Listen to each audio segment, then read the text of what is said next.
kota.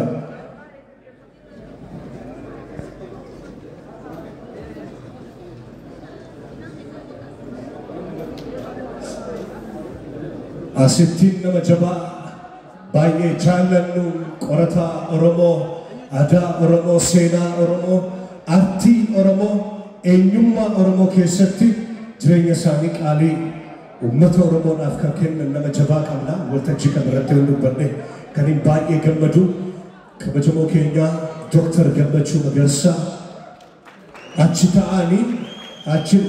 ta'anii isaaf na'uuf kochaa jechaa kota gara iddoo kanaatti kota. Dr. Gammachuun walaloo weelluu qofa barreessu miti. Suga aadaa Oromoof eenyummaa Oromoo qorannoo jajjaboo isiniif kennu isa saampilaaf saaqanaa liinkii Oromoo Music immoo asumatti walumaan ifoomsina ergaan takkaa wajjinii qabdu san booddee isa ibsina isa qophaa'e fidi. Isamitti kan kota modelim elemoo alitti naalaattaa achi booddee asiin kota asiin kota hamlina kennaafi elemoon immoo ol qabee waliin taatanii irraa saaqxuu teenya urjiin ambassador wajjin qaba yaa Elemoo Ali mootii gitaaraati baandiiwwan Afrikaa jajjaboo 43 wajjin waltajjii irratti waan jajjabaa hojjeteera. Asuma waan daqiiqaa 5 godha kun seenaan kun jabaadha. Meere modeelonni ko irraa fuudha. Asuma liinkii isinitti nima online bitattu linkiin keenya chaapaa Itiyoo Telekoom wajjiniin ta'uudhaan kan hojjetu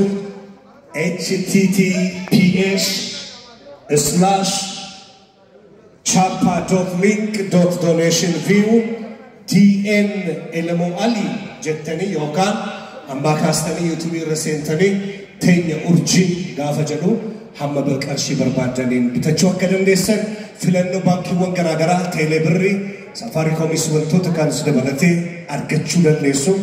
Ulfaadha isin jaallanna kabaja olaanaadhaan gara teessuma keessaniitti CD'n jira CD'n amma kanatti taane yaa aduu jedha asuma dhaabbate gitaara naa fidaafi hin danda'ama gitaaraan dhufuufi warri kaan hin teessu eessa si wayya asumatti wayyaa.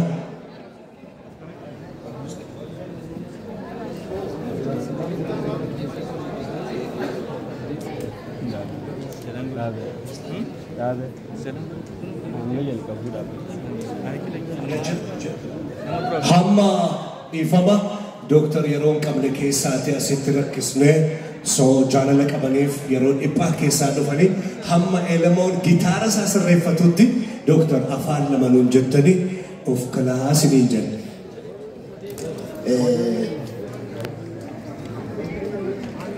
Ani otoo elemoon ittiin dura maqaa isaan dhagaye.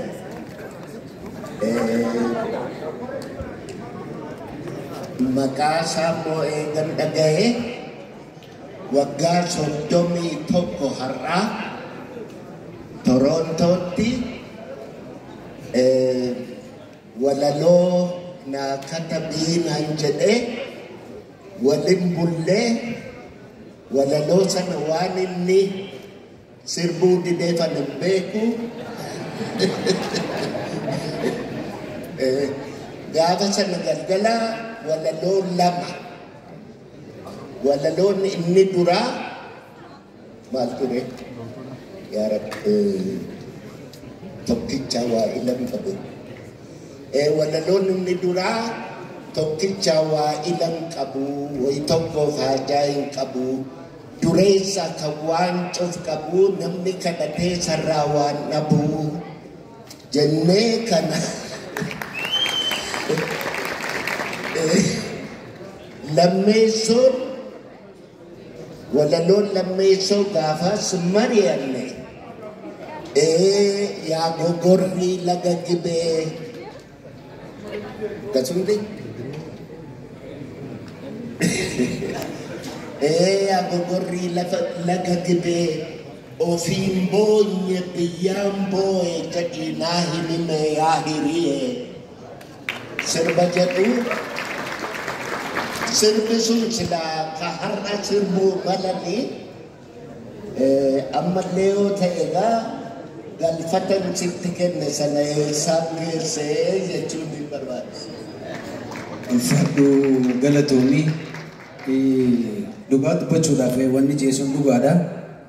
Haa ta'u garuu waan barraa'e sun innis yeroo waa xiqqoo fuuldura dhufe Torontoo irraa deeme barruu inni katabeena kenne sun tunarraa bade. Isa malee maali? Sirba inni maybe hin yaadatu ta'a bara 84 sirba yaa jiru biyya ormaa jiru. Inni gaaf tokko gaafadhee anaa mitii naan jedhe. Ani immoo siitu barreessee sirba kana. Maali jennaan gaafas innis masri tureen seera. Zamana sun keessatti ijoolleen barreessiteeti naa ergite. Ani immoo 84 gaafa sun riyaatiin jira. Haala jiruu biyya ormaa kanaas waliin ilaalee yaa jiruu biyya ormaa waan silaa irratti illee itti guutadhee isa sun sirbe. Sirbi sun kan isaati. Akkasii.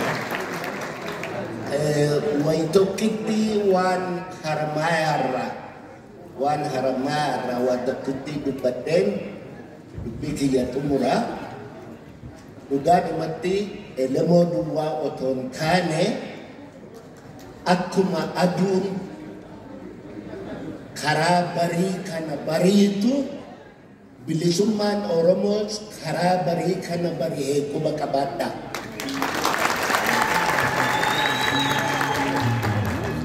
ilman itu humbanna hardas boris iftanis oromo biragalata kabu kubakabata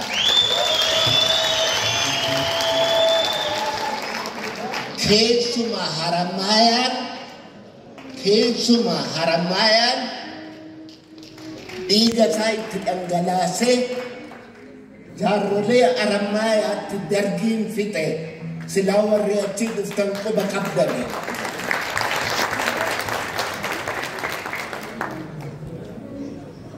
warikun duga umati warra sirbu dua oton kane warra bilisummaadhaaf bool kabooyichi isaanii sirba isinitti fakkaate har'aa qabaati quba qabaadhaa booyicha bilisummaatti jira warri jechuun barbaada. Umurii isin yaa kennu yaa aduu nuun jedhaa Dr. Gammee umurii yaa kennu. Haasaa keenya irratti kaana naayit kilabii afaan Oromoo si jalqaba namni tolchee isuma Elemoo Aliiti isa qofaa miti muuziqaa Abdii Abdooshin nama barsiisee isa qofaa miti jiimiidhaan akkasumas hojiiwwan inni hojjete gara booddeetti itti deebina amma yaa aduu nuun jedhaa gitaara isaatiin walitti deebina siidiin gurguramu irratti argama qarshii feetanii bitachuu dandeessu liinkii sila Elemoo Alii seenaatii haga feetanii bitadhaa ifatti ta'e.